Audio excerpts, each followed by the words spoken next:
if it was just Davion in the car, she wouldn't be in jail. She would have, it would have never left the juvenile court. I haven't even sat down and like fully talked about everything. I brought a box of tissues. Probably already used half of them. And I wrote everything out because I have a lot that I need to acknowledge and say that I've not wanted to do, and I've not wanted to say, and I've not wanted to talk about because it's hard, it's a lot, and it's already bringing on emotions. Which is, it is what it is, you know. It's almost been 4 years, like exactly, like July 31st, it'll be 4 years, which is just freaking, I haven't seen my brother in 4 years. Oh, it's freaking insane. I haven't seen my brother in 4 years. It's freaking, oh my god, I'm sorry. Obviously, it's brought back a bunch of emotions. There's a lot of things you guys have seen, a lot of things you guys haven't seen. I don't sleep. I struggle with sleep. I sometimes have night terrors of me being in the car. There was a period of time where I couldn't drive. When it first happened, I would see like, you know, cars and like ambulances, and I would freak out. I remember calling my dad a lot on the side of the road crying just because I saw an ambulance. Yeah. So this has definitely brought up a lot of emotions, big emotions again. I mean, the emotions have never gone away in a sense. It's just, you're like, oh, okay, I can deal with it. Oh, yeah, never mind. I'm here again. Not sleeping, crying, seeing things. It's a lot. But with all of that being said, I have always kind of bumped heads with my parents a little, just with like the last couple years of my life, I would say, just more of me becoming more independent and like an adult. So that's something I did want to kind of talk about. I love my parents to death, and I think it goes the other way around. Sometimes they love me too much, I feel. But with their rules being rules and me being 21, there's just not a lot of leniency and wiggle room with some of their rules. So obviously that's hard on me because I want to be independent, and that's hard on them because they want to be a good parent.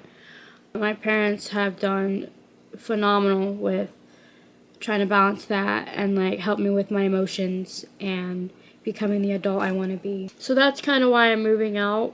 That's really why I'm moving out. I want to be able to not have any boundaries or any restrictions, and I want to try to kind of be able to just fully relax in a sense, because like when I do come home, there's already a lot of tension, more so like myself just personally feeling overwhelmed because of my brother's room is like right when I walk up the door. That's just a lot of emotion just right as soon as I have to go into my bedroom. Something we're still dealing with. But yeah, that's a journey that we're going through, finally moving out at 21. Yay. Not yay, but yay. And Davion, he's a new friend. And I'm so sorry. What does that mean? His life is worthless? No. No. Okay. God, no, not at all. I don't know and too much for him. Isn't that part of the problem, Mrs. Shirilla? Sorry? Isn't that part of the problem, that they all trusted each other? Isn't that part of... It's not a problem at all. It was wonderful. It's a problem how they all ended up in the car together and two of them ended up dead. I understand. I understand what it looks like. When we were in court, Mackenzie's mom said something about Davion just being like a new friend. And the judge immediately was like, oh, so he's just like backseat cargo. And I was like... And for her parents, they're acting like we, the victims, you know, are putting these cases together. No, not at all. Like, we aren't the ones who are like investigating this. The detectives, the people who went to school for this are the ones who came up with this conclusion and have this evidence, and that is why it happened the way it did, because that is the facts at the end of the day. Because again, I'm someone who came from foster care. I'm someone who's been through the depression, the anxiety, the mood swings before all this. I'm living during this. I'm living after this. And at the end of the day, I am doing this for Davion because his life mattered.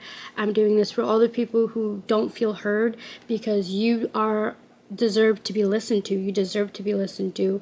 I'm doing this for everyone who has grief, has lost someone in a horrible way, who feels remorse for something. Like, I am doing this for everyone who can't, in a sense, or feels like they can't, because that is how I feel. I feel like I can't. I feel like the last 4 years of my life have been in this box. I haven't been able to get out because I'm so stuck. I'm so scared. I feel so alone. I'm so overwhelmed. I feel everything right now. I'm very much an empath. And these things do affect people, but again, I don't want it to affect me enough where my end goal is not reachable.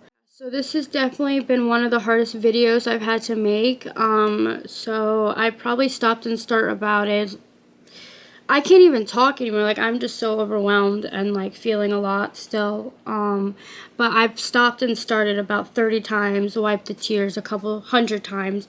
Got a pile of freaking tissues over here. It took time for me to get to where I needed to be. And then all of a sudden the documentary came out. And then again, like, my phone's blowing up and all these videos are coming out. Like, people are arguing in a sense, like I'm getting treated like a debate, but this is my life. Like, this is genuinely like my freaking like life. Like, that's my brother. Like, there's just things like sometimes I feel like I'm in a fog. Like, how do I actually wrap my head around this?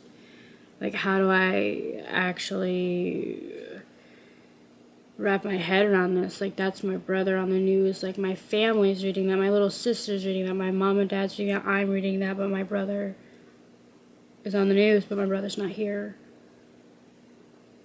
It's just a weird reality. I don't know. Grief is just very challenging.